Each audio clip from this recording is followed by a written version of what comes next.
L'Algérie vient de franchir une nouvelle étape dans sa stratégie d'indépendance céréalière vis-à-vis de la France.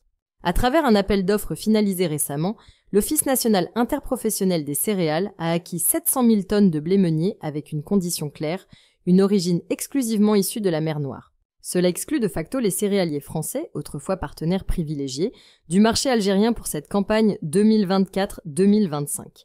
La cargaison commandée sera fournie principalement par la Russie et l'Ukraine, deux pays qui se sont progressivement imposés dans l'approvisionnement algérien grâce à des prix compétitifs, une logistique maritime bien rodée et une qualité conforme aux normes de l'OAIC.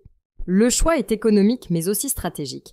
Il s'inscrit dans une politique de diversification des fournisseurs initiée depuis 2 ans par Alger. Selon les données relayées par El Watan, ce tournant n'est pas ponctuel, mais durable. Il confirme le repli des exportateurs français, longtemps dominants sur le marché algérien. En cause, un coût du blé français jugé élevé, une concurrence plus agressive de la mer Noire et un contexte diplomatique détérioré entre Alger et Paris. À ces facteurs s'ajoute une volonté politique de rééquilibrer les relations commerciales de l'Algérie vers d'autres zones géopolitiques. La conséquence de cette réorientation est immédiate pour la France.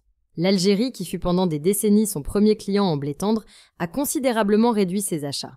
Cette tendance inquiète les exportateurs tricolores et les analystes du secteur. Selon FranceAgriMer, l'organisme public chargé de la filière céréalière, cette baisse de la demande algérienne s'ajoute à celle de la Chine, affaiblissant encore davantage les perspectives pour la campagne en cours. Julie Garrett, responsable des marchés céréaliers au sein de l'établissement, alerte sur une perte d'influence commerciale durable pour la France dans le bassin méditerranéen.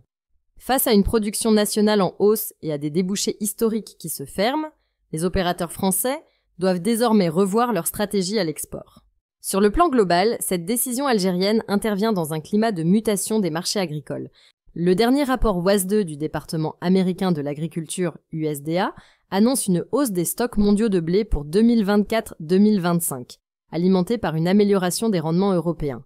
Cette abondance relative exerce une pression à la baisse sur les prix, ce qui a permis à l'Algérie de négocier à son avantage auprès des fournisseurs russes et ukrainiens. En parallèle, les tensions géopolitiques, les aléas climatiques et les ajustements de politique commerciale modifient les routes du commerce du blé. Dans cet environnement incertain, Alger cherche à sécuriser ses importations avec des partenaires considérés comme plus flexibles ou politiquement neutres. Avec cette commande exclusive en provenance de la mer Noire, l'Algérie tourne une page de son histoire commerciale avec la France. Ce réalignement des flux céréaliers illustre les changements profonds qui traversent le marché mondial du blé, où les considérations économiques, diplomatiques et logistiques sont désormais indissociables. Si la vidéo d'aujourd'hui vous a plu, n'oubliez pas de vous abonner pour ne pas manquer nos prochaines vidéos.